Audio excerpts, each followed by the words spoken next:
Hey dear student, welcome to Kotputli education. हम बात करेंगे यूलेट के पेपर की। जैसे कि यूलेट का जो पेपर है वो 3 जुलाई को एग्जाम है इस बार। तो आपको ये देखना है कि भाई किस तरीके का पेपर आता है। सबसे पहले तो हम एक सैम्पल पेपर देखेंगे कि जिसमें आपके सारे सब्जेक्ट्स के जितने जितने एमसीक्यूज आते हैं, जैसे किसी में 20 है, किसी में 30 है, किसी में 40 है, उस अकॉर्डिंग हम कंप्लीट सिलेबस अकॉर्डिंग सारे, ठीक है, एमसीक्यू करेंगे जो कि आपके पेपर पैटर्न अकॉर्डिंग होगा। और आपको जहां भी ये लगे कि आंसर आपको खुद सॉल्व करना चाहिए, तो आंसर आप पॉज करके पहले मत देखना, फिर उसके बाद जो है आप सॉल्यूशन खुद कर लें, उसके बाद ही आप जो है वो आंसर देखना। ये सबसे बेस्ट तरीका होता है। बहुत बार जैसे हम वीडियो बनाते तो उसमें स्टूडेंट का ये कमेंट आता है कि आप आंसर नहीं बताए। अरे भैया, जब आप एग्जाम देने जा रहे हो तो वहां कौन आंसर बताएगा, आप खुद सॉल्व करोगे। तो सबसे बढ़िया बात है कि वहां भी ना तो आपको कोई समझाएगा कि भाई इसका आंसर इस तरीके से आप सॉल्व करो। तो सबसे बेस्ट है कि हम क्यों ना एक एग्जाम देने से पहले ही टेस्ट दे के जाएं, पूरा प्रिपेयर होके जाएं। तो ये आपके लिए वीडियो है, ठीक है। तो इसमें आपको एक नोटबुक ले लेनी है और पहले आप खुद सॉल्व करो, फिर उसका आंसर देखो और फिर समझो कि भैया ये आंसर क्यों आया, ठीक है। क्योंकि अब एग्जाम में 2 दिन रह गए हैं, तो आपको किस तरीके से प्रिपरेशन अब लास्ट मिनट पे करनी है, वो चीज़ ये जो टेस्ट है वो बहुत हेल्पफुल रहने वाला है। तो आप इस वीडियो को बिल्कुल स्किप मत करना, अच्छे से देखना, समझना, पेपर पैटर्न को समझना, जिससे आपको एग्जाम में बहुत हेल्पफुल होगा। तो चलिए स्टार्ट करते हैं।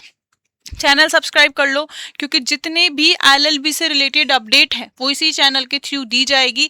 राजस्थान की हो या फिर अंबेडकर लो यूनिवर्सिटी में लो आप बाद में, अगर यहाँ नहीं होता है तो दोनों जगह की यही इन्फॉर्मेशन दी जाएगी। तो चलिए देखते हैं। देखो, सबसे पहले हमारे पास है इंग्लिश का। तो यहाँ पे सबसे पहले एक है क्वेश्चन, रीडिंग कॉम्प्रिहेंशन। देखो, रीडिंग कॉम्प्रिहेंशन जो है वो आ भी जाता है कई बार और कई बार नहीं भी आता। कोई जरूरी नहीं है कि आए ही, बट हमें तो सॉल्यूशन करके जाना है एक।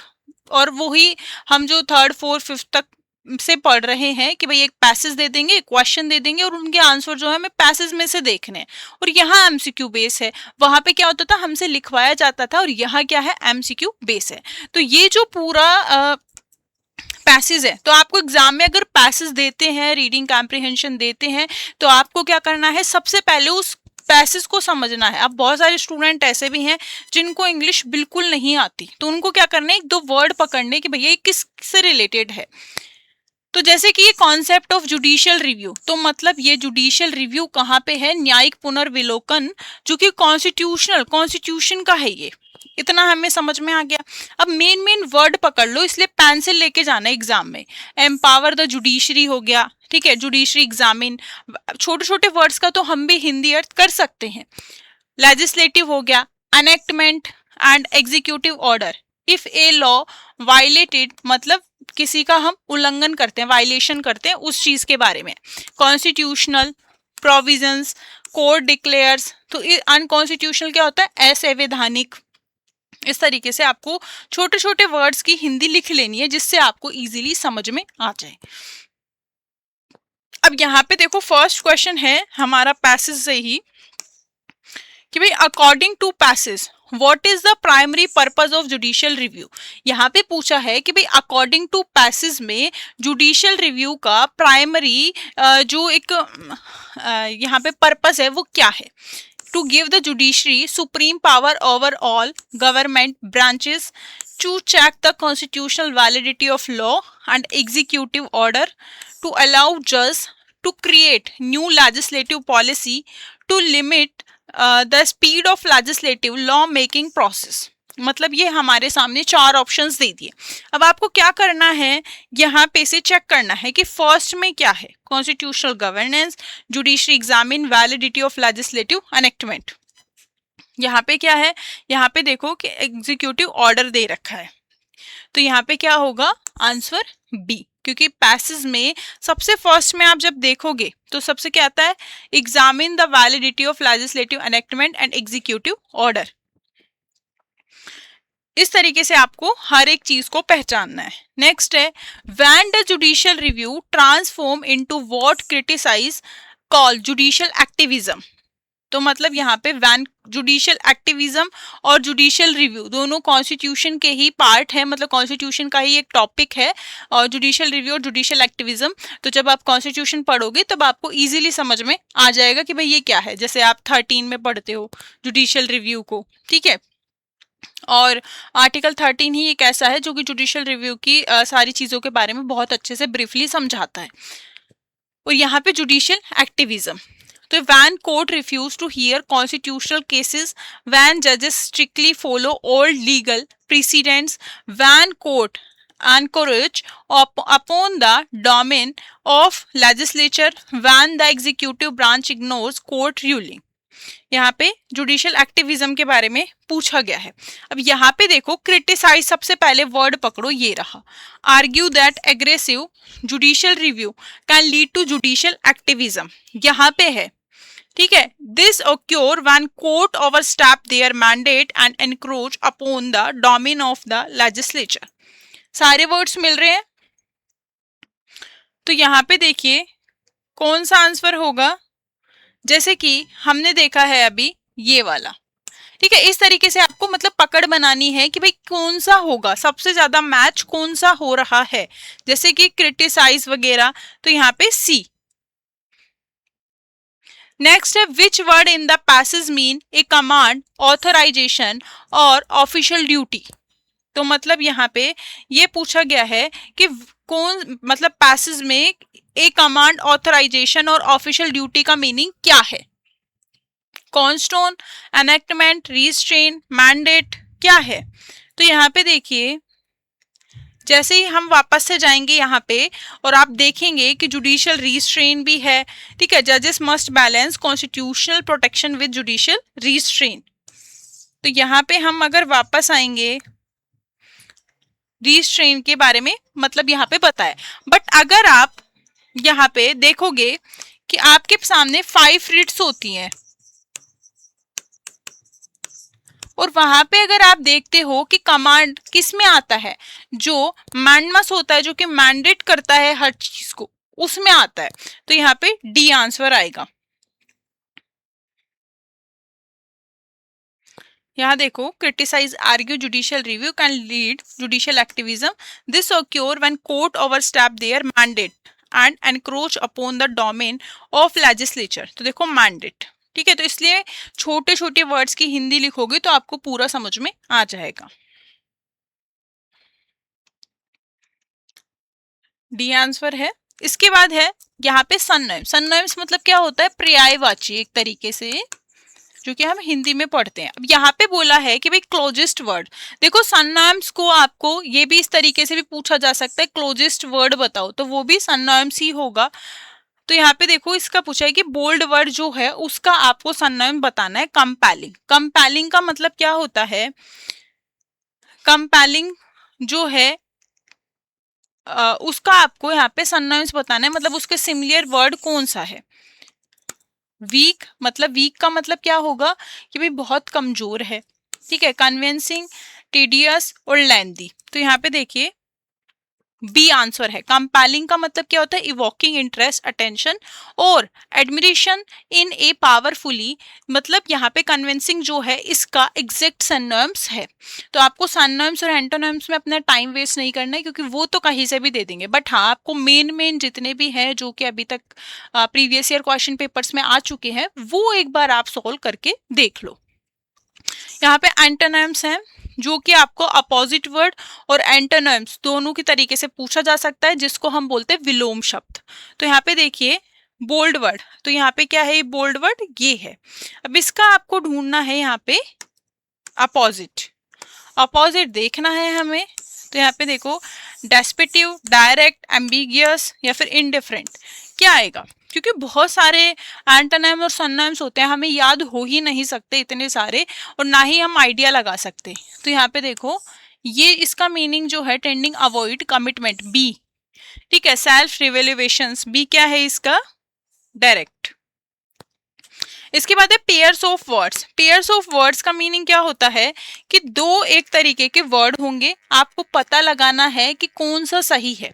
तो देखो pairs of word, fill in the blank with the correct pair. The new environment policy will blank a large number of factory, forcing them to adopt cleaner productions. तो देखो यहाँ पे अफेक्ट आएगा या फिर प्रैक्टिसेस आएगी, इफेक्ट आएगा या प्रैक्टिसेस. तो यहाँ पे देखो एक न्यू एनवायरमेंटल जो पॉलिसी है will affect a large number of factories. अगर हम इफेक्ट आएगा या अफेक्ट आएगा, प्रैक्टिसेस आएगी, प्रमाइसिस आएगी, क्या आएगा? तो यहाँ पे देखो इसका आंसर है A. Affect is a verb meaning of influence or produce a change in practice, refer to habitual method or procedure. तो यहाँ पे अगर हम ए वाला, तो देखो यहाँ पे effect और यहाँ पे practice. इसके बाद है idioms and phrases, जो कि हम हिंदी में बोलते हैं लोकोक्ति एंड मुहावरे जो होते हैं उनको आपको पढ़ना होता है. तो देखो यहाँ पे what is meaning the bold idioms. तो यहाँ पे देखो defence attorney was beating around the bush instead of addressing the evidence directly. तो यहाँ पे इसका मीनिंग आपको बताना है. इडियम्स एंड फ्रेजेस में इसका आपको बताना है. Speaking in a very loud voice, investigation the crime scene truly, avoiding the main topic और issue, presenting a brilliant legal summary. इसका मीनिंग क्या आएगा कि यहाँ पे दे रखा है the defence attorney was beating around the bush instead of addressing the evidence directly.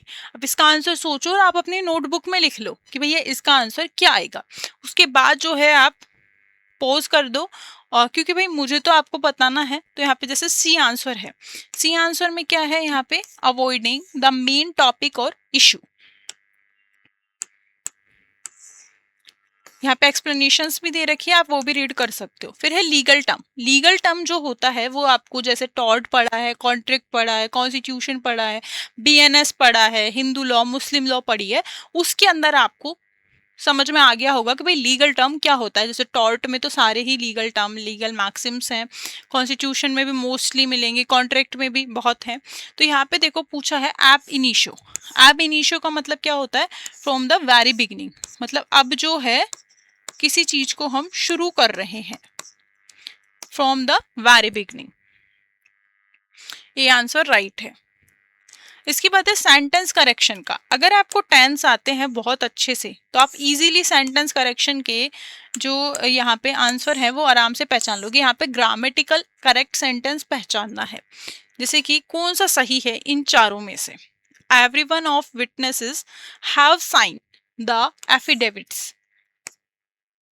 Everyone of the witness has signed, were signing या फिर witness are signing. अब यहाँ पे आपको पता लगाना है कि कौन सा सही है. तो यहाँ पे आंसर है बी. ठीक है, बी क्यों है? Everyone is indefinite pronoun that is always singular, और जो require है वो singular verb की. तो है जो है यहाँ पे regardless. देखो यहाँ पे बी क्या है? बी में has आएगा. तो देखो has regardless of the plural noun phrases of the witnesses that follow it. इसके बाद टैन का जो है टेंस का fill in the blank with the correct verb form.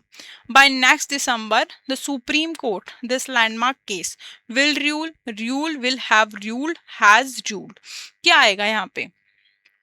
तो यहाँ पे सी आंसर आएगा, मतलब विल हैव रूल्ड. यहाँ पे इसका आप एक्सप्लेनेशंस भी देख सकते हो. फिर है direct indirect speech, convert sentence into indirect speech. अब देखो यहाँ पे जरूरी नहीं है कि आपसे इस तरीके से पूछा जाए, इनडायरेक्ट से डायरेक्ट भी बनवा सकते हैं. ये बिल्कुल ध्यान रखना है आपको कि भाई आपको उल्टा सीधा दोनों तरीके से बनाना आना चाहिए. एग्जाम में कैसे भी दे सकते हैं. तो यहाँ पे जैसे सिंपल सा दे रखा है डायरेक्ट से इनडायरेक्ट. तो सबसे पहले आप फॉर्मूला लर्न करो कि भैया इसका लर्न क्या फॉर्मूला क्या है. उसके बाद देखो यहाँ पे ये डायरेक्ट है, डायरेक्ट जो है स्पीच है. द जज सेड टू द विटनेसेस, तो सेड टू को हम आस्क में चेंज कर देंगे. द विटनेस, अब यहाँ पे are you telling, if are you telling the truth. यहाँ पे मेन तो जो दो चेंजेस होते हैं वो मैंने आपको बताए हैं. ठीक है, जैसे द जज आस्क्स द विटनेसेस इफ. ठीक है, अब यहाँ पे हम कैसे चेंज करेंगे वो देखते हैं हम आंसर में. B answer. तो जैसे कि देखो मैंने बताया जैसे आपको द जज आस्क, ठीक है, द सेड टू को हम आस्क में चेंज कर लेंगे। यहाँ देखो बिल्कुल साफ दिखाया मैंने कि भाई आस्क टू को, सेड टू को आस्क में चेंज करेंगे। ठीक है, द जज आस्क द ऐसे कैसे रहेगा, विटनेसेस पे ऐसे कैसे रहेगा, फिर ये इन्वर्टेड कॉमा हटा के हम इफ कर देंगे। ठीक है, इसके बाद यहाँ पे आपको ये सेंटेंस जो है ये चेंज करना पड़ेगा। वो कैसे, देखो कि यहाँ पे ये पूछा जा रहा है, यहाँ पे जो है बताया जा रहा है और मतलब पूछने के तरीके से बताना पड़ रहा है। तो हम क्या करेंगे, इफ, ठीक है, he was telling the truth.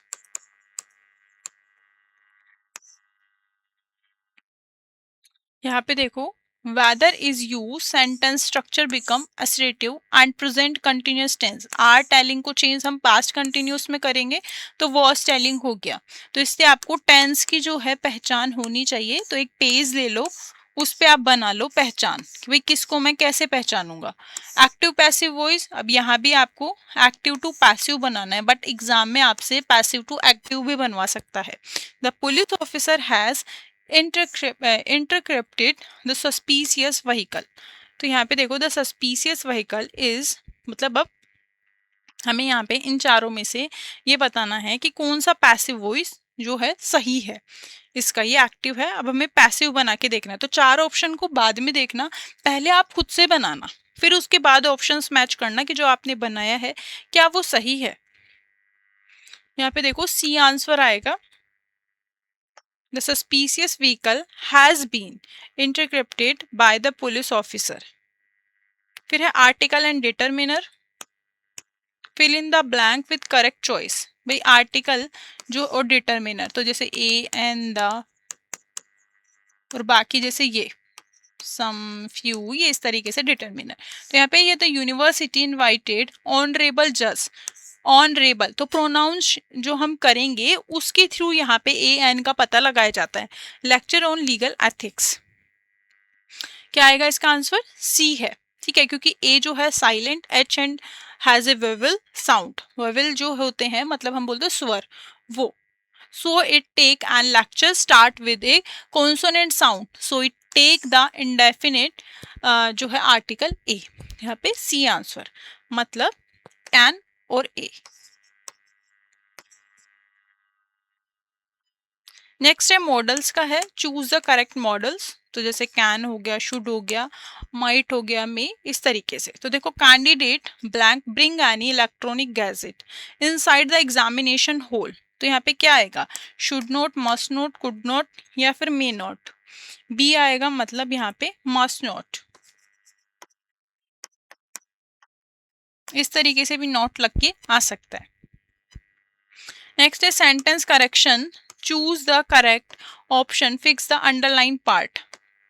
मतलब ये वाला जो पार्ट है इसमें आपको सेंटेंस करेक्शन पहचानना है। अब ये आप एक बार खुद पहचानो, उसके बाद इसका आंसर देखना। जैसे कि ए आंसर है, द जज अनाउंस द वर्डिक्ट। इसके बाद है tense, identify the correct tense of the given sentence. यहाँ भी सेंटेंस करेक्शन पहचानना है। The had been investigate the scam for 6 months before making an arrest. Past perfect है, कौन सा है ये, तो हैड बीन से पहचानना पड़ेगा हमें। ठीक है, तो हैड बीन किस में आती है, पास्ट परफेक्ट कंटिन्यूअस टेंस में। फिर डायरेक्ट इनडायरेक्ट है, जो कि the clerk inform me that the office would remain close the following Monday. तो यहाँ पे देखो 4 ऑप्शंस हैं, उसके बाद आपको आंसर बताना है। तो ए आंसर है इसका, एक्टिव पैसिव बताना है। और सी आंसर है 19 है article and determiner, fill in the blank with correct determiner.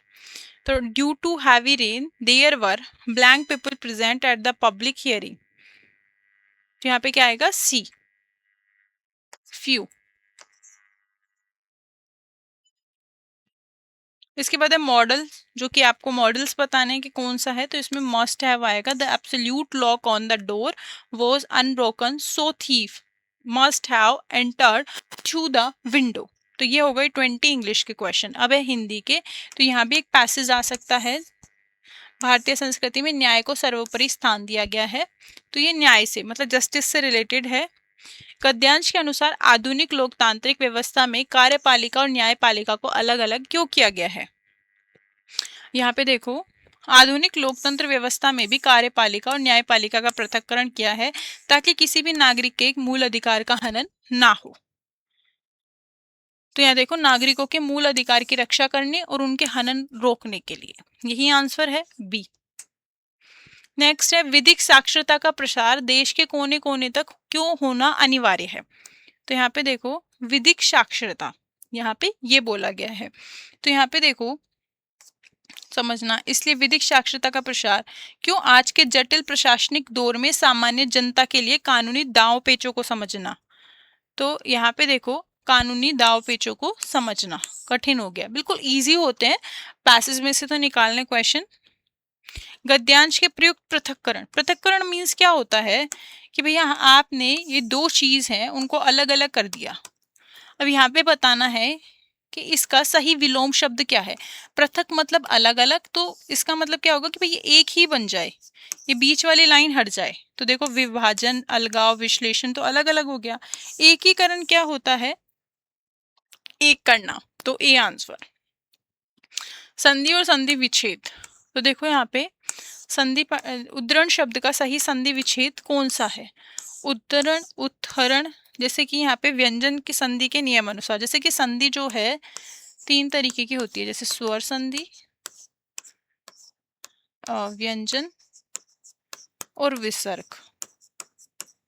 तो विसर्ग में तो क्या होता है, वो दो डॉट आ जाते हैं, विसर्ग आ जाता है। स्वर और व्यंजन ये दोनों भी बहुत इजी होती हैं, जैसे दीर्घ है, ठीक है, कि यहाँ पे जो है एक स्वर जो है पहचानना पड़ता है, हर किसी की एक शॉर्ट फॉर्म होती है, वो आप पहचानना सीख लो, उसके बाद जो है आपको समझ में आ जाएगा। तो यहाँ पे क्या है, उत प्लस हरण, तो उत्तरहरण।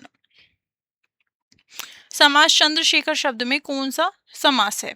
तो चंद्र मतलब जो है चांद के समान, जो है चांद के समान चंद्रमा जो है उसका कौन सा शिखर है जिसके सिर पर है? तो कौन होते हैं वो? भगवान शिव, जिनके चंद्रमा सिर पर है। तो ये कौन सा समास है? तो ये जो है बहुब्री समास है। जब किसी की पहचान बताई जाती है ना, वो बहुब्री समास होता है। कर्मधारी और बहुब्री में कंफ्यूज मत होना। निम्नलिखित में से किस शब्द में दुर उपसर्ग का प्रयोग नहीं हुआ? तो देखो 22 उपसर्ग है, उनको याद कर लो, आपको उपसर्ग समझ में आ जाएंगे। तो जैसे दुर का उपसर्ग का प्रयोग नहीं हुआ है, तो देखो दुर्दशा, दुर्बल, दुराचार, दुरावस्था, तो यहाँ पे रा है, यहाँ पे दुर का प्रयोग नहीं हुआ है। प्रत्यय क्या होता है? जैसे शब्द है, जैसे कि सपोज दैट यहाँ पे छूटना लिखा है, तो ये जो है ये प्रत्यय है। और अगर हम यहाँ पे दुर्दशा है, तो ये जो शुरू का जो वर्ड है दुर, ये क्या होगा? उपसर्ग। तो प्रयुक्त प्रत्यय का नाम बताइए। ए, ये, ई, ने। तो यहाँ पे क्या आएगा? ए, क्योंकि यहाँ पे क्या है? कौन्तेय। नेक्स्ट है तत्सम तद्भव। तो देखो देशज, विदेशी, काफी सारे ऐसे शब्द होते हैं जो कि हमें अलग अलग उस पे देखने को मिलते हैं, जैसे अग्नि, घृत, खीर, दुग्ध। कौन सा है? सी, खीर, क्योंकि इसको हम तत्सम में क्या लिखते हैं? शीर। देशज, विदेशी, कैची किस भाषा का विदेशी शब्द है जो कि हिंदी में प्रयुक्त होता है? तो किसका है? तुर्की। मोस्टली अब एक चीज ध्यान रखना कि जितने भी लीगल वर्ड्स होंगे, जैसे कि वकालत, अदालत, जमानत, ठीक है, ऐसे मतलब जितने भी लीगल वर्ड्स हैं वो सारे उर्दू होंगे, अरबी होंगे, ठीक है, वो सारे वहीं से ही आएंगे, ये ध्यान रखना है बिल्कुल। पर्यायवाची निम्नलिखित में से कौन सा शब्द बिजली का पर्यायवाची नहीं है? यहाँ देखो, बिजली में दामिनी भी बिजली को बोला जाता है, चंचला भी और तड़ित भी, बट जो मिलिंद है वो भोरे को बोला जाता है। D answer. विलोम शब्द स्थावर, शब्द का सबसे उपयुक्त विलोम शब्द क्या है? स्थावर, मतलब एक जगह। अब विलोम शब्द क्या होगा? मतलब यहाँ पे चंचल, जंगम, चेतन, जड़। मतलब स्थावर मतलब एक जगह, और जो जंगम होता है वो एक ही स्थान, जैसे जंगम जो होता है कि मतलब क्या होगा कि भाई जो चल फिर सकता है, जिसको हम बोलते हैं ना मूवेबल। मूवेबल प्रॉपर्टी जो आप पढ़ते हो उसके लिए यूज किया जाता है। नेक्स्ट है समश्रुत भिन्नार्थक, जो कि आप पेयर्स ऑफ वर्ड पढ़ते हो उससे उससे रिलेटेड है। जैसे प्रसाद है तो ये भगवान का भोग, और ये प्रसाद क्या होता है? महल। अब यहाँ देखो, कृपा और महल। भाई भोग मतलब क्या होता है कि भाई हम नहीं बोलते कि आज तो भगवान की कृपा हो गई कि हमें भगवान का भोग मिल गया, तो वो क्या होगा? प्रसाद। और प्रसाद, प्रासाद मतलब क्या होता है? महल। A answer. वाक्यांश के लिए सार्थक शब्द जो मापा ना जा सके, वन वर्ड जिसको हम बोलते हैं वो, जो मापा ना जा सके। आप परिमेय, जिसको हम मापा ही नहीं, परिमेय क्या होता है? हम किसी चीज को नाप सकते हो, मेजरमेंट कर सकते हो। फिर है विधिक शब्दावली। अंग्रेजी जो कॉग्निजेबल ऑफेंस है क्या होगा? संज्ञेय अपराध, गैर संज्ञेय क्या? तो यहाँ पे क्या होगा? संज्ञेय अपराध, कॉग्निजेबल। ये क्या है? Non cognizable. शमनीय मतलब कंपाउंडेबल।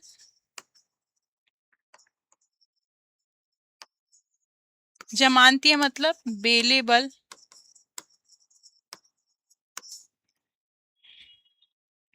नेक्स्ट है कि यहाँ पे सभी शब्द व्याकरणिक रूप से पूरी तरीके से शुद्ध हैं। अधीन, मिष्ठान, प्रज्वलित, तद्रूप, प्रज्वलित और तद्रूप। तो प्रज्वलित और तद्रूप जो है दोनों शब्द बिल्कुल सही लिखे गए हैं। और बाकी में जैसे है कुछ कुछ अधीन नहीं, अधीन।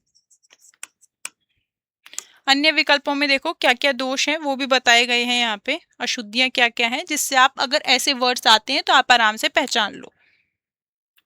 लिंग और वचन। आंसू शब्द, आंसू देखो कैसा शब्द है। एक आंसू आता है कि कभी आपकी बस एक ही आंसू आके रह गया, दूसरा तो आया ही नहीं, फिर भी आंखों में तो आंसू रहेगा ही। तो आंसू क्या है? एक बहुवचन शब्द है। ठीक है, तो यहाँ पे क्या आएगा? सदैव बहुवचन। काल और पुरुष, जो कि हम टेंस इंग्लिश में पढ़ते हैं वो हिंदी में भी पढ़ने पड़ते हैं। वह दिल्ली जा रहा होगा, इस वाक्य में कौन सा काल और क्रिया किस पुरुष में है? तो यहाँ पे देखो भाई, वह दिल्ली जा रहा होगा, होगा मतलब अभी हम सस्पेंस में है कि पता नहीं जा भी रहा है या नहीं, तो ये क्या हो गया? संदिग्ध में आ गया। और कौन सा है? अब कौन जा रहा होगा, कैसा पुरुष है? कुछ पता नहीं है, महिला है, ठीक है चलो होगी या होगा, हम यहाँ पे पहचान सकते हैं कि मेल है, बट मेल कैसा है? बच्चा है, कैसा है? तो वो अन्य पुरुष, तीसरे व्यक्ति के बारे में हम यहाँ पे बात कर रहे हैं। वाक्यांश शुद्धि। निम्नलिखित में से शुद्ध वाक्य का चयन करें। सब लोग अपनी अपनी राय दें, वहां भारी भरकम भीड़ जमा थी, ठंडा घड़े का पानी पिलाओ, वह विदुषी पुरुष है। तो यहाँ पे क्या होगा कि यहाँ पे सब लोग अपनी राय दें। उपयुक्त शब्द का चयन करो। न्यायाधीश ने अपराधी को मृत्यु दंड की दी, क्या दी? सजा। आज्ञा तो देगा नहीं। नेक्स्ट है मुहावरे और लोकोक्तियां। गागर में सागर भरना मतलब बहुत विस्तृत बात को संक्षेप में बहुत प्रभावी ढंग से बताना, तो वो क्या होगा? सी। अब यहाँ से देखो आपके जीके के क्वेश्चन स्टार्ट हैं। किस तरीके के, किस लेवल के क्वेश्चन आएंगे? Which Indian institute recently unveiled an indigenous quantum computing chip in early 2026। वर्ष 2026 की शुरुआत में किस भारतीय संस्था ने एक स्वदेशी क्वांटम कंप्यूटिंग चिप का अनावरण किया? किसने? बैंगलोर ने, IISc ने, या फिर IIT मद्रास ने, बॉम्बे ने, या फिर TIFR मुंबई ने? किसने की थी? तो वो था बेंगलुरु। इसके बाद है नेक्स्ट क्वेश्चन।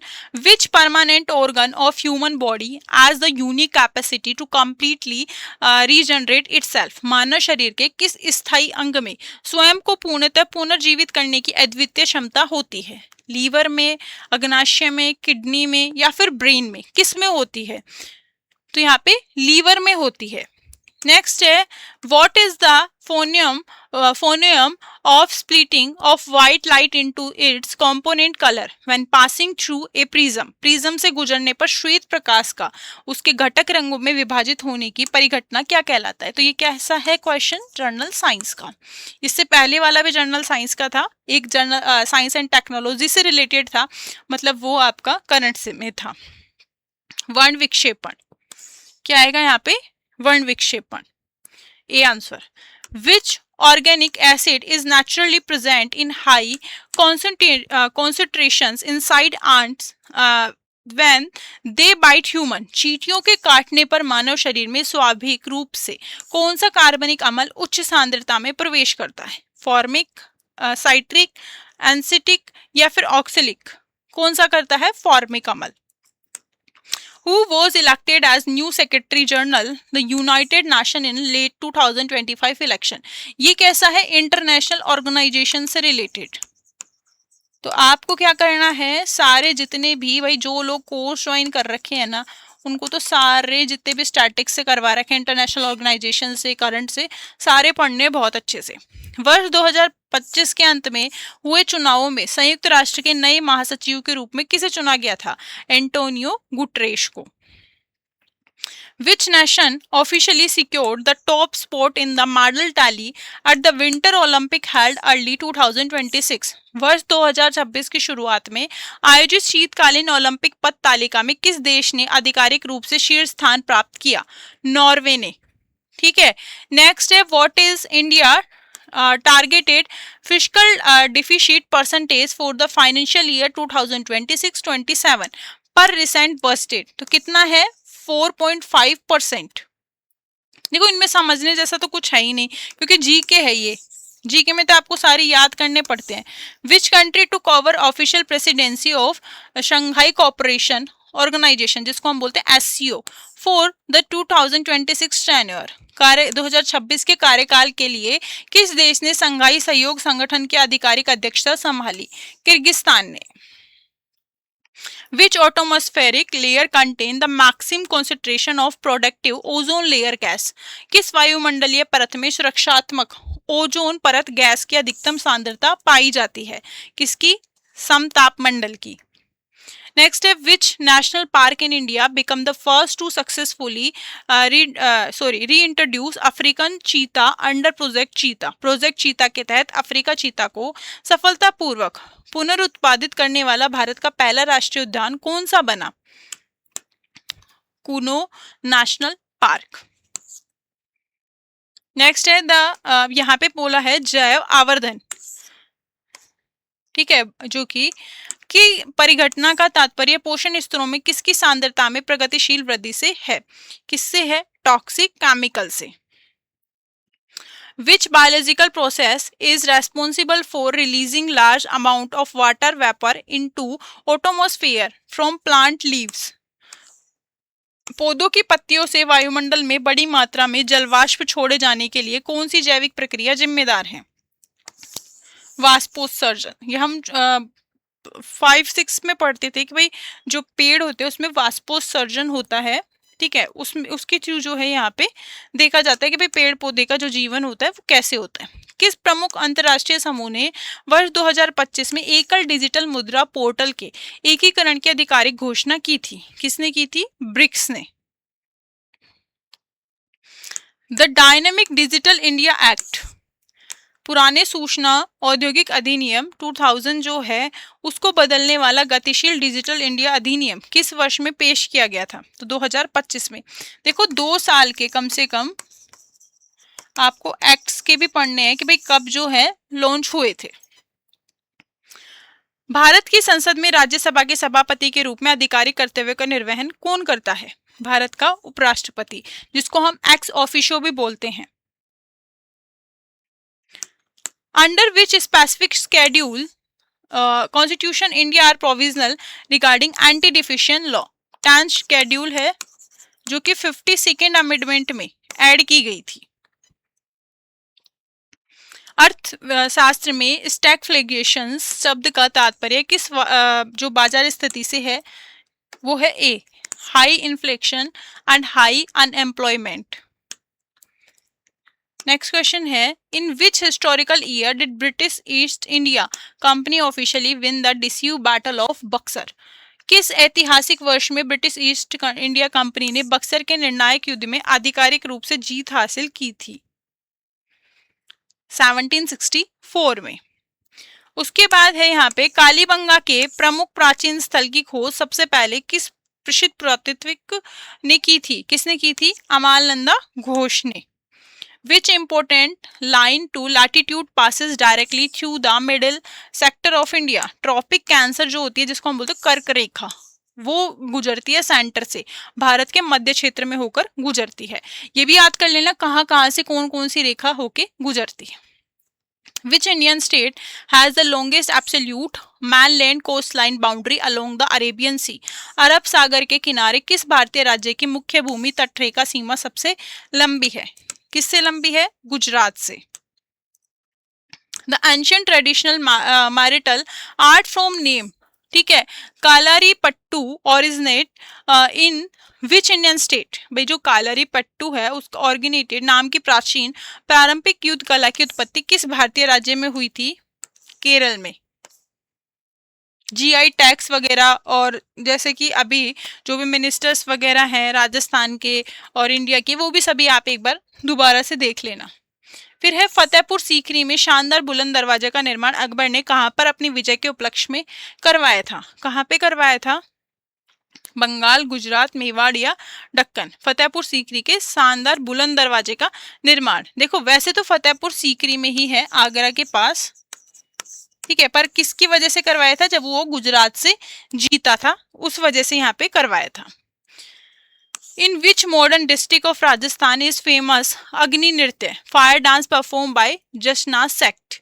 भाई यहाँ पे जो कि जसनाती संप्रदाय है उनके द्वारा किया जाने वाला प्रसिद्ध अग्नि जो नृत्य है वो राजस्थान के किस आधुनिक जिले में किया जाता है? बीकानेर में। सारे जितने भी फोक डांस है, फोक ड्रामा है, राजस्थान आर्ट कल्चर है, वो सारा आपको पढ़ना है। The distinct Bani Thani style of painting belong explicitly to which sub school of Rajasthan art? प्रसिद्ध बनी ठनी चित्रकला शैली स्पष्ट रूप से राजस्थान कला के किस उप स्कूल से संबंधित है? Kishangarh school, Mewar, Marwar, Hadoti school? किससे है? किशनगढ़ शैली। The historic Chittorgarh fort is strategically built at the confluence of which two Scan river? ऐतिहासिक चित्तौड़गढ़ किला रणनीतिक रूप से किन दो सुरमय नदियों के जो है संगम पर बना हुआ है? एक तो है वहां पे बेड़च और दूसरी है गंभीरी। वैसे वहां पे आप देखोगे चित्तौड़गढ़ के आसपास भी काफी नदियां हैं, उदयपुर में भी है। Which beautiful handicraft technique involve embedding gold leaf ornament into colored glass sheet in Pratapgarh? Pratapgarh में रंगीन कांच की शीटों पर सोने के वर्क के आभूषणों को केरने की कौन सी सुंदर हस्तकला तकनीक शामिल है? थेव कला। और सारे जितने भी जैसे पेंटिंग है, आर्ट है, डांस, प्लेस, ठीक है, प्रोमिनेंट पर्सन, ये सभी आपको पढ़ने होंगे क्योंकि ये जो है मेन है आपके। फिर है इसके बाद राजस्थान का भव्य वार्षिक केला देवी मेला। केला देवी कहाँ पे है? भरतपुर में है, तो यही इसका भरतपुर के करौली में है, तो यही इसका जो है मेला होता है। इसके बाद है राजस्थान में शाकंभरी के निरंतर चौहान राजवंश के वीर संस्थापक कौन थे? वासुदेव, अजय राज चौहान या फिर विग्रहराज चतुर्थ कौन थे? तो वो थे वासुदेव चौहान। निम्नलिखित में से ऐतिहासिक नायकों में से किसे व्यापक रूप से मारवाड़ का प्रताप या विस्मृत नायक के रूप में पूजा जाता है? राव चंद्रसेन, मालदेव, जसवंत सिंह या राव जोधा? तो राव चंद्रसेन को। राजस्थान के प्रसिद्ध समाज सुधारक संत दादू दयाल ने अपनी मुख्य पीठ किस स्थान पर स्थापित की है? नरेना, शाहपुरा, पीपासरा या देशनोक? तो वो है नरेना में। इसके बाद है प्रसिद्ध बिजोलिया किसान आंदोलन के दूसरे प्रगतिशील चरण के दौरान इसकी गतिशील नेता कौन है? विजय सिंह पथिक, सीताराम दास, माणिक्यलाल वर्मा या राम नारायण चौधरी? तो यहाँ पे है विजय सिंह पथिक। नेक्स्ट क्वेश्चन है, एक प्रमुख विनिर्माण केंद्र के रूप में जाने जाने वाला औद्योगिक शहर भिवाड़ी किस जिले में है? किस में है? खैरतल, तिजारा में। अब पहले क्या था? अलवर था, बट अब नया बन गया है, तो उसमें है। इसके बाद है एक निर्दिष्ट रामसर आर्द्रभूमि स्थल राजसी सांबर नमक झील किन 3 जिलों की सीमाओं को छूती है? यहाँ पे जयपुर, ग्रामीण, नागौर, डीडवाना और कुचामन। ठीक है, ए आंसर जो है इसका राइट है। राजस्थान का कौन सा स्थान अपने प्रीमियम ग्रेड प्राचीन सफेद संगमरमर के पत्थरों के लिए विश्व स्तर पर प्रसिद्ध है? मकराना। नेक्स्ट है भविष्य के अंतर्ग्रही मिशनों के लिए इसरो द्वारा वर्ष 2025 में किस गहरे अंतरिक्ष संचार नेटवर्क प्रणाली के अपग्रेड किया गया था? किसको किया गया था? इंडियन डीप स्पेस नेटवर्क को। अभी जैसे आप साइंस टेक्नोलॉजी पढ़ोगे तो इसरो ने क्या क्या किया, डीआरडीओ ने क्या क्या किया, वो भी सब आपको पढ़ना पड़ेगा। नासा के बारे में पढ़ना पड़ेगा। इसके बाद है हालिया घोषणाओं के अनुसार भारत के सर्वोच्च न्यायालय में न्यायाधीशों की नई संशोधित अधिकतम संख्या क्या है? 38। 37 तो जो है जजेस, एक जो है हमारे चीफ जस्टिस। पहले 34 थी, अब जो है 38 हो गई है। किस ऐतिहासिक चरण में महात्मा गांधी ने आधिकारिक रूप से अखिल भारतीय छोड़ो आंदोलन शुरू किया? 1920 अगस्त में। नेक्स्ट है जयपुर की शानदार जंतर मंतर वेधशाला को किस वर्ष यूनेस्को की विश्व धरोहर, मतलब यूनेस्को का भी याद करना है, यूनेस्को की फुल फॉर्म क्या है, कई बार तो ये भी आ जाती है। तो जंतर मंतर को कब किया था? 2010 में। फिर है यहाँ पे राजस्थान का वह प्रमुख हस्ती कौन है जिसने हाल ही में 2025 में पर्वतारोहण चक्र के भीतर 2 बार माउंट एवरेस्ट पर फतेह हासिल की है? कौन है? आशा जजाड़िया। नेक्स्ट है, अब यहाँ पे देखिए, यह है कॉन्स्टिट्यूशन और जो लीगल एप्टीट्यूड है उससे रिलेटेड क्वेश्चन। भारतीय संविधान की प्रस्तावना में निहित न्याय, सामाजिक, आर्थिक और राजनीतिक का आदर्श किस ऐतिहासिक घटना से लिया गया है? किससे लिया गया है? यहाँ पे फ्रांसिस क्रांति से, रूसी से, अमेरिका से, या फिर आयरिश मतलब आयरलैंड से लिया गया है? तो यहाँ पे है रशियन रिवॉल्यूशन से लिया गया है। इसके बाद है किस ऐतिहासिक मामले में न्यायालय ने स्पष्ट रूप से निर्णय दिया कि प्रस्तावना संविधान का एक अभिन्न अंग है और मूल संरचना के सिद्धांत के अधीन इसमें संशोधन किया जा सकता है? किसमें बोला था? केशवानंद भारती के केस में। ये 1973 का केस है। नेक्स्ट है क्वेश्चन, निम्नलिखित में कौन से भारतीय संविधान के मौलिक अधिकार की उप समिति के अध्यक्ष हैं? मतलब ये कॉन्स्टिट्यूशन असेंबली से रिलेटेड है। ये कौन है यहाँ पे? जेबी कृपलानी। नेक्स्ट है यहाँ पे सशस्त्र बलों के सदस्यों के लिए अनुच्छेद 33 के तहत संविधान के भाग 3 के अंतर्गत किस मौलिक अधिकार को प्रतिबंधित या निलंबित किया जा सकता है? Right to freedom of speech and expression, equality, life या प्रोटेक्शन अगेंस्ट अरेस्ट, किसको किया जा सकता है? तो वो है आर्टिकल 19 को। इसके बाद है यहाँ पे यूनिफॉर्म सिविल कोड के बारे में पूछा गया। Which article under directive principle of state policy secure uniform civil code for citizen throughout the territory of India? मतलब जो यूनिफॉर्म सिविल कोड है जिसको हम बोलते हैं एक समान नागरिक संहिता, वो आर्टिकल 44 में है, पार्ट 4 में। नेक्स्ट क्वेश्चन है कि भारत के संविधान के अनुच्छेद 51A मतलब फंडामेंटल जो ड्यूटी है, मौलिक कर्तव्य है, उसको किस समिति की सिफारिश पर ऐड किया था? तो वो थी स्वर्ण सिंह समिति। 42nd अमेंडमेंट में किया था। 42nd अमेंडमेंट को हम मिनी कॉन्स्टिट्यूशन बोलते हैं, मतलब लघु संविधान। Under which article does supreme court of India possess the power of special leave petition? मतलब जो विशेष अनुमति याचिका है हम सर्वोच्च न्यायालय में कौन से अनुच्छेद में लगा सकते हैं? वो है आर्टिकल 136। सुप्रीम कोर्ट के जो प्रोविजन है वो यहाँ से यहाँ तक है, जो कि 124 से 147 तक, और इसका जो आप पढ़ोगे पार्ट 5 के अंदर है।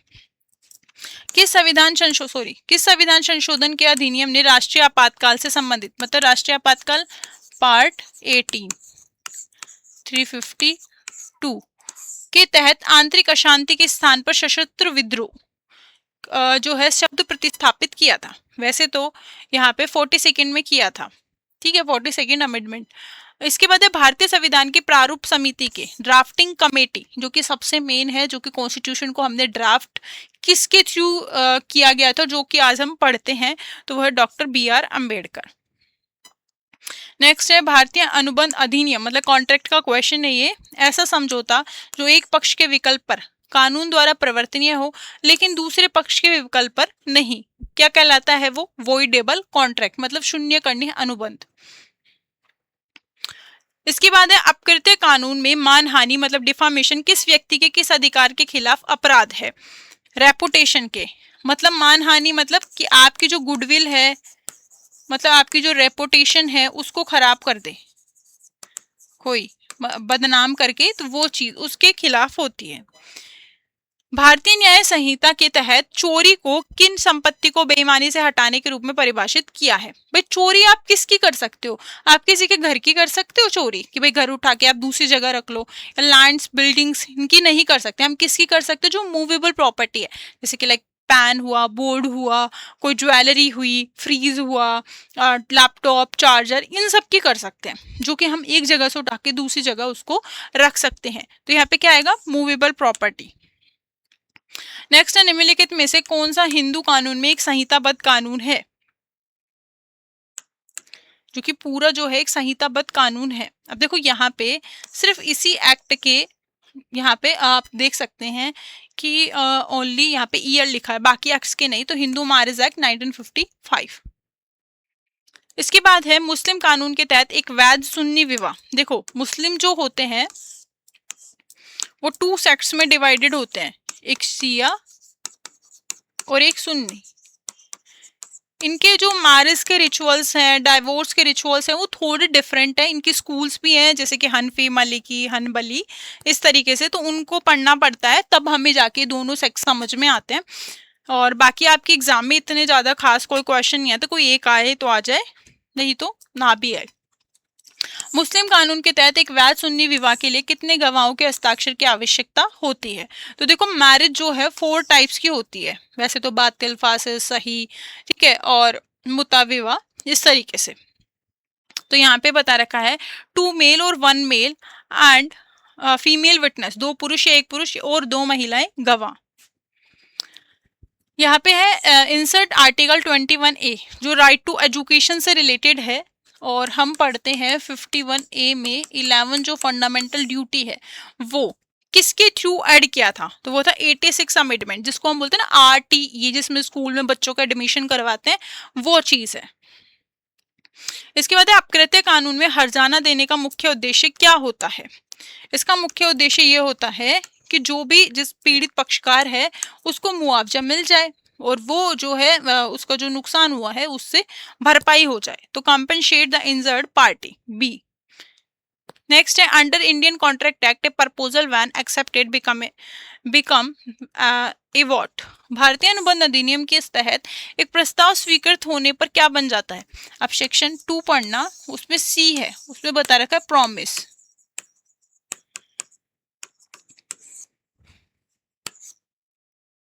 B answer. उसके बाद है भारतीय न्याय संहिता जो BNS है, भारत से अपहरण का अपराध किसकी सहमति के बिना भारत से बाहर ले जाए गए व्यक्तियों पर लागू होता है? किससे? जो कि भाई उस व्यक्ति के जो भी कानूनी रूप से अधिकृत है, संरक्षक है, उससे। B answer. फिर है Hindu marriage act 1955, a marriage between 2 person who are sapinda of each other is generally. Hindu विवाह अधिनियम 1955 के तहत 2 व्यक्ति जो एक दूसरे के सपिंड हैं उनके बीच विवाह आमतौर पर होता है। सपोज दैट आपके जो है गोत्र हैं मिल जाए, आप भाई बहन हो जाओगे।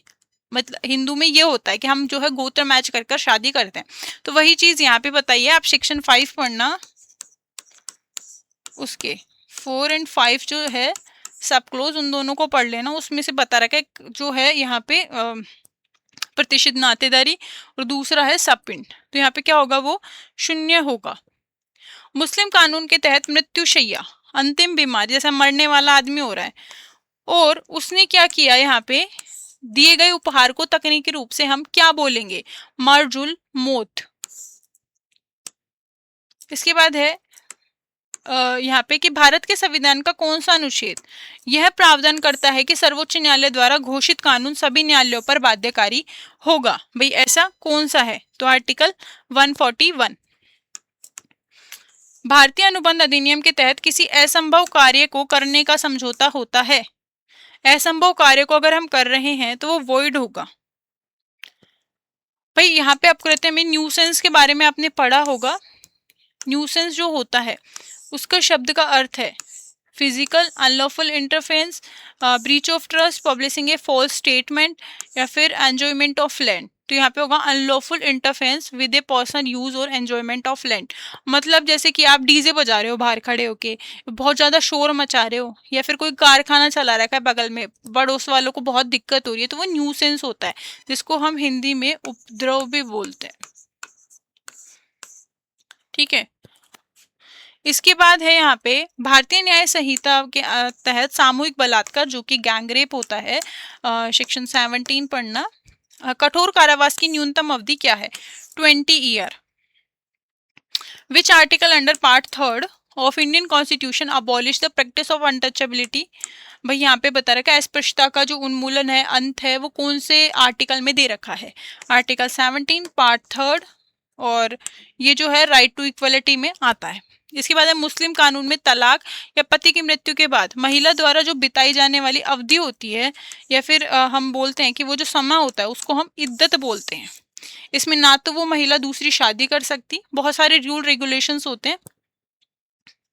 इसके बाद है भारतीय संविधान में एकल नागरिकता की अवधारणा किस देश से ली गई है? एकल जो नागरिकता है, मतलब हम सिर्फ इंडियन सिटीजन के तौर पे ही जाने जाते हैं, तो वह यूनाइटेड किंगडम। किसी तथ्य की जानकारी रखने वाले व्यक्ति द्वारा उस तथ्य को सक्रिय रूप से छुपाना क्या होगा? फ्रॉड कर रहे हैं हम किसी के साथ, तो क्या होगा यहाँ पे? फ्रॉड। नेक्स्ट है असॉल्ट और बैटरी होती है, वो किसका एग्जाम्पल है? ट्रेसपास का। ट्रेसपास टू पर्सन, अतिचार। नेक्स्ट है which article part 3 of Indian constitution guarantee protection of life? किसमें है? सभी व्यक्तियों को जीवन और व्यक्तिगत स्वतंत्रता, आर्टिकल 21 में। फिर यहाँ पे बोला गया है कि कौन सा मौलिक अधिकार अल्पसंख्यक की भाषा, लिपि और संस्कृति के हितों की सुरक्षा सुनिश्चित करता है? आर्टिकल 29। अकॉर्डिंग टू आर्टिकल 37 में क्या बता रखा है भैया? यहाँ पे पूछा है कि भाई राज्य की नीति निर्देशक सिद्धांतों के अंतर्गत आता है, स्पष्ट रूप से किसको परिभाषित करता है? यहाँ पे वैसे तो बोल रखा है कि किसी भी न्यायालय द्वारा ये एनफोर्सेबल नहीं होगा, सबसे पहली बात। दूसरी बात ये बोल रखा है कि fundamental in governance of the country, देश के शासन को सही से, वेलफेयर ऑफ स्टेट, ये एक वर्ड याद कर लेना, वेलफेयर ऑफ स्टेट,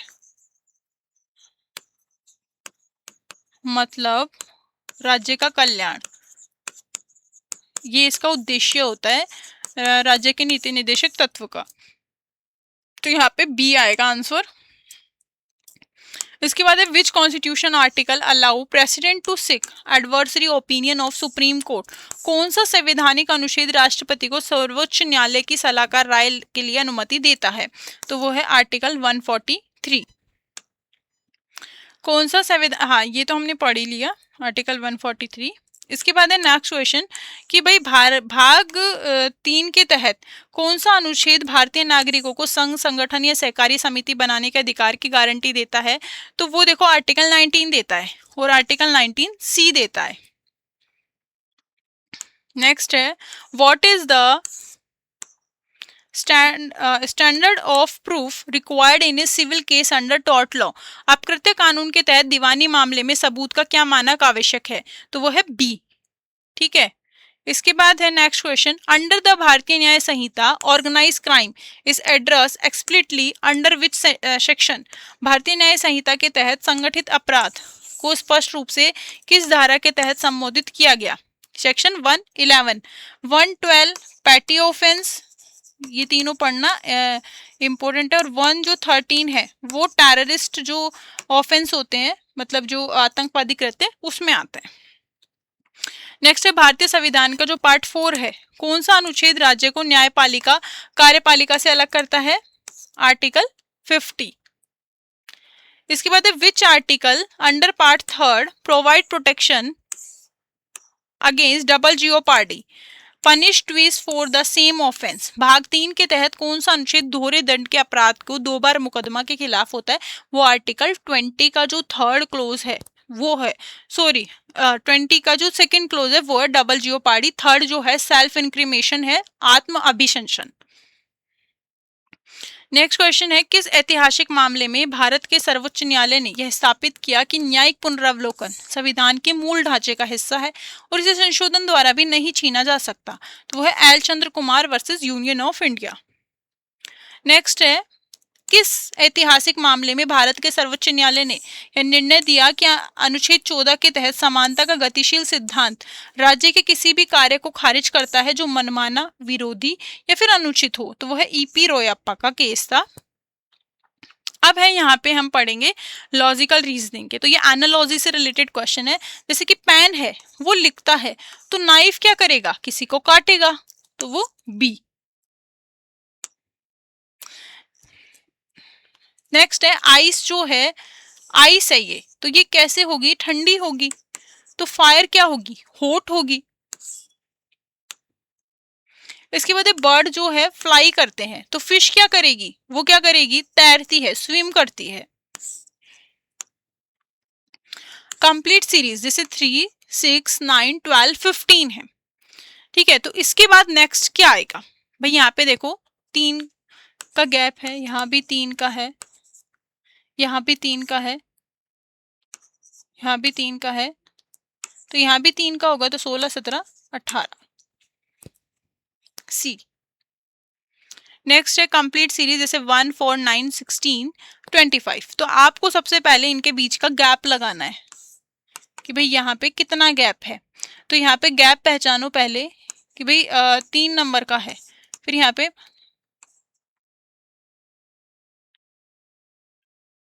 ठीक है, यहाँ पे जैसे मान लो 5 का हो गया, कितने कितने का गैप है, तो यहाँ पे नेक्स्ट पे क्या आएगा? कितना आएगा? तो देखो 1, 1 स्क्वायर, 4, 4, जैसे 2, 2 का स्क्वायर आ गया, ठीक है। फिर है 3 का स्क्वायर आ गया यहाँ पे देखा जाए तो, फिर यहाँ पे 4 का स्क्वायर आ गया, मतलब 4 × 4, 14, और फिर जो है यहाँ पे 5 का मल्टीप्लाई 5, 5 × 25, तो 6 का क्या होगा? 36 होगा। क्या होगा यहाँ पे? तो 36 होगा 6 का, सी आंसर। इसके बाद जैसे 10, 20, 30, 40, 50, तो यहाँ क्या आएगा? 60, क्योंकि tan का डिफरेंस है। तो ऐसे क्वेश्चन आपको जरूर पूछेंगे, कम से कम 2 से 3 क्वेश्चन। अब पैन को हम QFO लिखते हैं, तो QFO लिखते हैं, तो सन को क्या लिखेंगे हम? ये कोडिंग डिकोडिंग का क्वेश्चन है। PQEFNO, एक एक का डिफरेंस है, तो STUVNO, ठीक है। तो यहाँ पे क्या आएगा? यहाँ पे TVO। मैन को हम नाम लिखते हैं, मतलब अपोजिट, तो TOY को क्या लिखेंगे? तो जैसे YOT, ए आंसर। इसके बाद है देखो यहाँ पे इफ A1 डॉग, और देखो ए जो है 1 है, डॉग जो है 26 है, तो फ्लाई क्या होगा? फ्लाई क्या होगा? तो देखो यहाँ पे बता रखा है कि भाई एफ पे क्या है, एफ कितने नंबर, मतलब ABCD पे आप नंबरिंग पहचानो पहले, तो एफ कितने नंबर पे आएगा? TEF 1, 2, 3, 4, 5, 6 पे एफ, तो 6, ठीक है। इसके बाद है यहाँ पे एल, एल कितने पे है? 12 पे, और वाई कितने पे है? 25 पे। तो हम इनको टोटल जब करेंगे, ठीक है, एक तरीके से जब हम पूरा इसको देखेंगे तो 43 होगा। तो 43 क्या है इसका? B answer. Pointing to a lady, ये क्या है? ब्लड रिलेशन का, कि एक जो है महिला की ओर इशारा करते हुए मोहन ने, ये मोहन है, एक महिला की ओर इशारा करा, इस महिला की ओर, कि वह मेरे, जो इसका फादर है, ये फादर है, इकलौते बेटे की माँ है, उसका जो इकलौता बेटा है उसकी माँ है ये, तो यही इकलौता बेटा हुआ। तो वह महिला सोहन से कैसे संबंधित है? मदर से।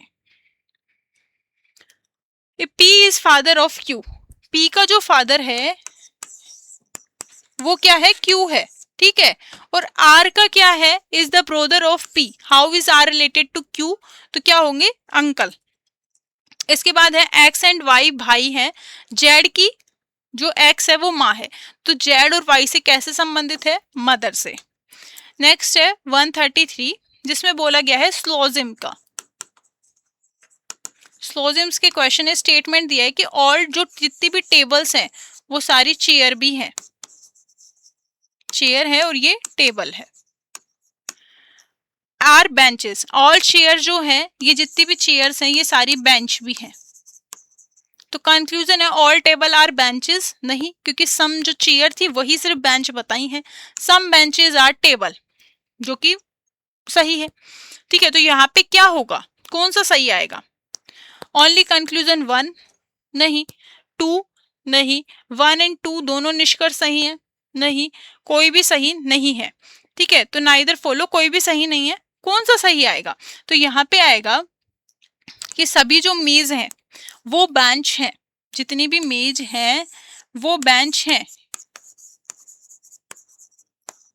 और यहाँ पे क्या आएगा कि जो सेकंड है वो क्या आएगा कि भाई कुछ जो बेंच है वो मेज है, दोनों सही बताया है। तो यहाँ पे क्या आएगा? C answer.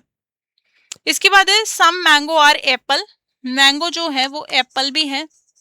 All Apple are fruits, और जो एप्पल्स है वो सारे फ्रूट्स है, तो सम मैंगो आर फ्रूट्स।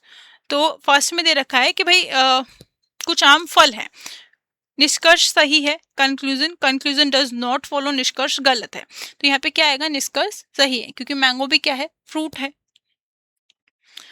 नेक्स्ट है statement all boy are student, no student is a girl. Conclusion no boy is a girl. तो ये क्या है? बिल्कुल जो है निष्कर्ष सही है।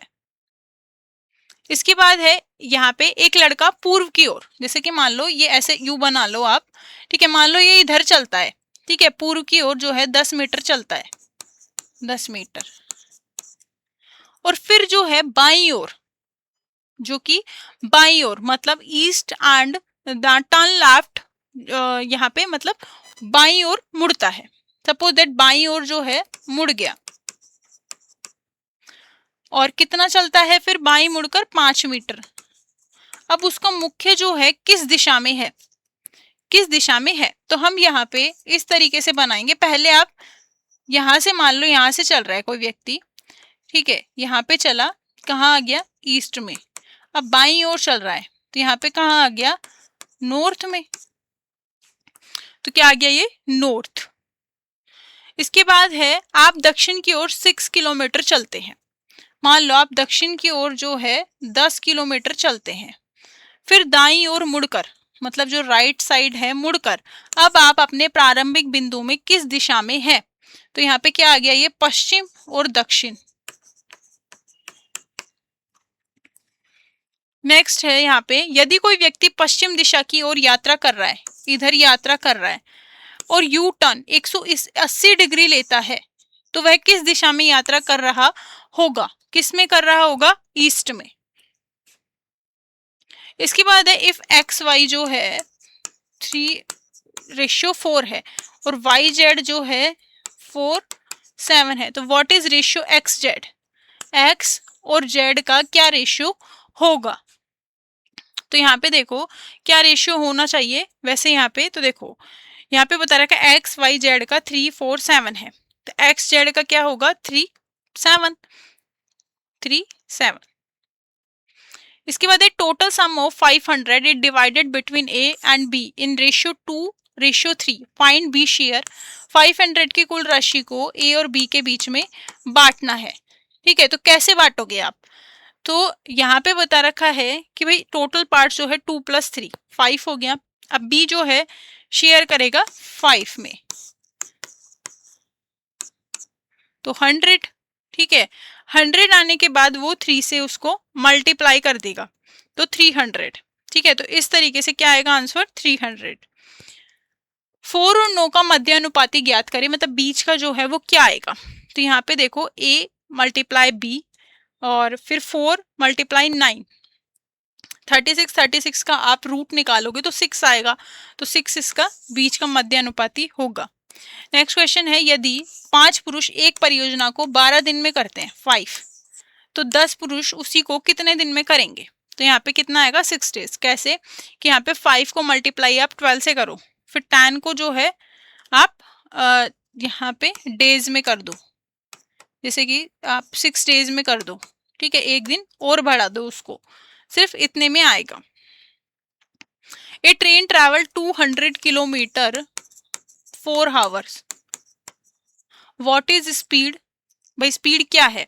तो स्पीड निकालने के लिए हम स्पीड का यहाँ पे फॉर्मूला लगा देंगे, डिस्टेंस अपॉन टाइम।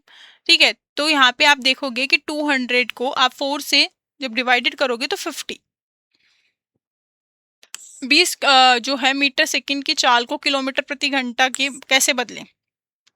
तो जैसे 4 यहाँ पे आप करोगे कि भाई 20 जो है तो वो 18/2 5 कन्वर्ट, तो यहाँ पे 20 को आप 18 मल्टीप्लाई 5 से करोगे तो 4 को 18 से तो 72 kilometre per hour. What is 10% of? तो यहाँ पे आपको 10% निकालना है, कितना हो गया? 120। Out of 50 student in a class 15 are girls, what is the percentage of girls in the class? एक कक्षा के 50 छात्रों में से 15 लड़कियां हैं, कक्षा में लड़कियों का प्रतिशत क्या है? 30। कैसे? भाई 15 है मल्टीप्लाई 100, 30%। नेक्स्ट है यहाँ पे, एक व्यक्ति का मासिक वेतन 20,000 से बढ़कर 25,000 हो गया, कितने प्रतिशत वृद्धि हुई? तो यहाँ पे वही पहले आप डिफरेंस करो, 5,000, ठीक है, इंक्रीज हुआ, फिर 5,000 और पहले क्या था 20,000 मल्टीप्लाई 100,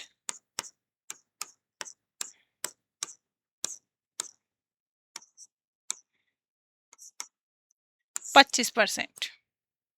नेक्स्ट है 5,000 की राशि पर 5% वार्षिक दर से 3% की वृद्धि के साधारण ब्याज की गणना करो। तो सबसे पहले आप फॉर्मूला लगाओ और उसके बाद देखो यहाँ पे कि 5,000 को आप मल्टीप्लाई करो 5 से 3 से, ठीक है, फिर उसके बाद जो है 100 से आप उसको डिवाइडेड करोगे, तो इस तरीके से 750 जो है आंसर आएगा। नेक्स्ट है 10% की वार्षिक साधारण ब्याज दर 2,000 का मूलधन कितने वर्षों में दोगुना होगा? 10 वर्षों में। इसके बाद है यहाँ पे कि लास्ट क्वेश्चन हमारा कि भाई 2,000 के मूलधन पर 10% वार्षिक दर से 2 वर्ष का चक्रवृद्धि ब्याज ज्ञात करो जो वार्षिक रूप से संयोजित होता है। तो कैसे होगा? ये फॉर्मूला लगाओ, उसके बाद 420 जो है इसका आंसर आएगा। ठीक है, लॉजिकल रीजनिंग जो है आप इस तरीके से एक्सप्लेनेशंस दे दिया है वो सॉल्व कर सकते हैं, बाकी JNV का भी सॉल्व करवा देंगे। आप ये भी देख सकते हो क्योंकि इसमें से भी आपके टॉपिक्स हैं सारे के सारे, और आप इसी तरीके से आपका भी पेपर आएगा, बस सिर्फ आपके 100 क्वेश्चन रहेंगे। Thank you.